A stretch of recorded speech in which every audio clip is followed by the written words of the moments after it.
Hi everybody, happy Monday. We are Chris and Steve with EatWalkLearn. We're really glad you're here. Where are we this week? We're in Split, Croatia. This is a new country for both of us. Really excited that we're here. The weather is beautiful. I'm sure we'll be talking about it more in future videos. We just got here yesterday. And we've even already gone swimming in the Adriatic Sea. So a new country for both of us for quite some time. So it's fun to check off another new country. But this week we are talking about something that a lot of people ask us about when we talk about managing our $48,000 a year budget. Now, if you watched our video a couple weeks ago, it's up here, how we travel on $48,000 a year. A big chunk of that is our accommodation budget. About how much do you think that is? Or wait, how much do you think we're not spending on our accommodation budget? Well, the way I think about it is if you were to just say, we're traveling 365 days here. So if you were to just say, $100 a night for accommodations, which for U.S. travel, that's really low. If you're going to be staying in hotels, that would be over $36,000 a year. And certainly with our budget of $48,000 a year in total, there's no way that we can spend $36,000 a year just on places to stay per night. So just to kind of give it a frame of reference, that $100 a night, we can't do that. Our budget is more like $60 a night. How do you do $60 a night in hotels? Every night. Yeah. Every night. And maintain our criteria. So we have a minimum level of criteria. And minimally, we must have a queen size bed and a private shower and toilet and sink. That's the minimum. But we don't want to live just on the minimums, do we? Yeah, and if you look at, Airbnb, that's one of the criteria that they say. Do you want a shared bathroom? No, we want a private bathroom. But really what we look for is we want a king size bed. We want a kitchen. We want a living space with a nice comfortable couch. We want a bathtub if possible. We want a washing machine. So these are all kinds of things that you're going to find in some Airbnbs. You're not going to find those in a hotel room. So right off the bat, those are kinds of things, we're not staying in hotels every night. And there are a lot of ways to find more affordable places to stay. A lot of people do hosteling. They may do RVing. They may do camping. They may do woofing, which is volunteering on farms. They may do couch surfing. None of those work for us because they don't really meet our minimum criteria, much less our maximum criteria. Nothing wrong with those. We have a lot of friends that do those things. More power to you. But we're looking for ways to be much more comfortable in the evening, at night, for every single night that we sleep. So in this video, we are going to tell you our 4 strategies, 4 of them, 1, 2, 3, 4, for how we hit our maximum criteria almost every single night and don't spend more than $60 a night on average over the year. Again, don't forget to watch our video on how we spent $48,000 a year, but let's get into our first strategy. Yeah, so, when we talk about a decision tree, we talk about, making a decision of, where are we going to stay? The first thing we think about is this an expensive place that we want to go to? We're picking the place that we want to go to. We're chasing 72 degrees, which means we want to travel around the world, but we want to be in nice weather as we go. So things like, last summer we were in the UK and Ireland. We did that again this summer. In between, we were in Mexico for the winter.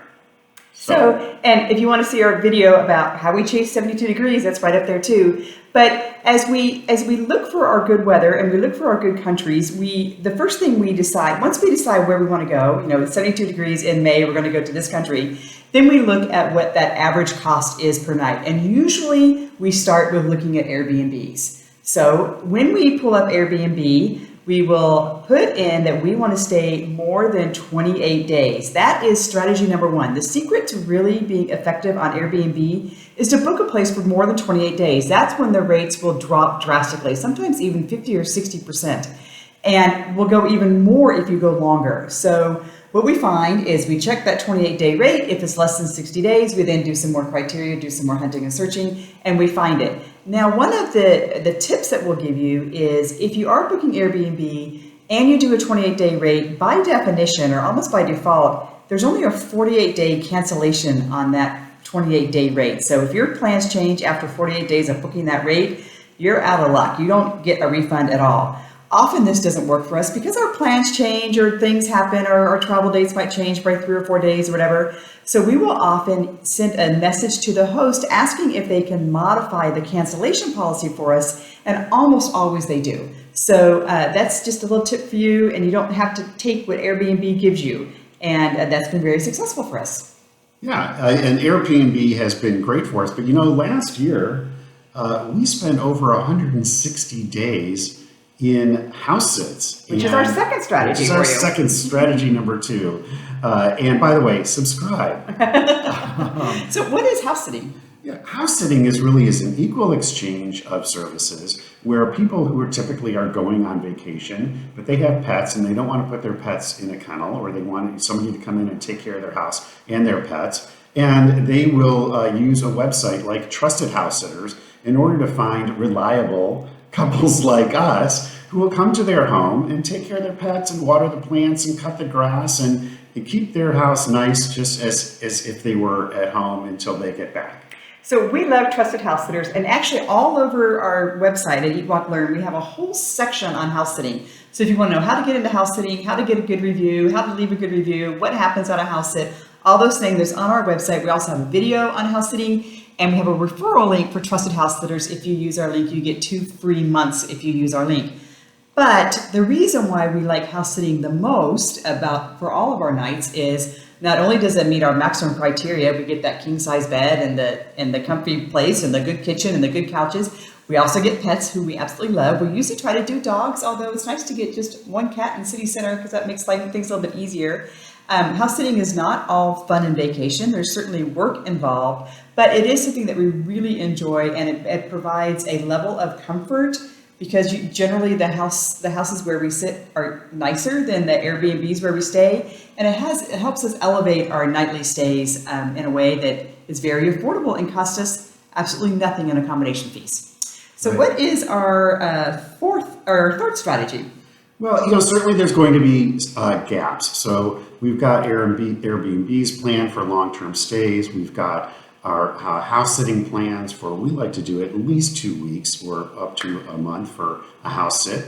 But there's going to be in between. There's going to be some travel involved as well. So we fill those in with hotel stays. And those hotel stays are typically paid for with points. And we're not going to get into a lot of detail in this particular video, but we use credit cards, and we use the bonus signups for the credit cards, the bonus points, in order to fund a lot of those hotel stays that we stay in. So if you look at a lot of the major brands like Marriott, Hilton, IHG brands, Hyatt, by getting those credit cards, we get the sign-up bonus, and we get lots of points, and we use those points very strategically to fill in those gaps between the Airbnbs and our house sits. And we do get rewards also, for staying multiple days. You might get a free night or whatever. But most of our free hotel stuff comes from the credit card points and not from multiple stays, because we're often in places that don't have the brand that we stay in. So it's hard for us to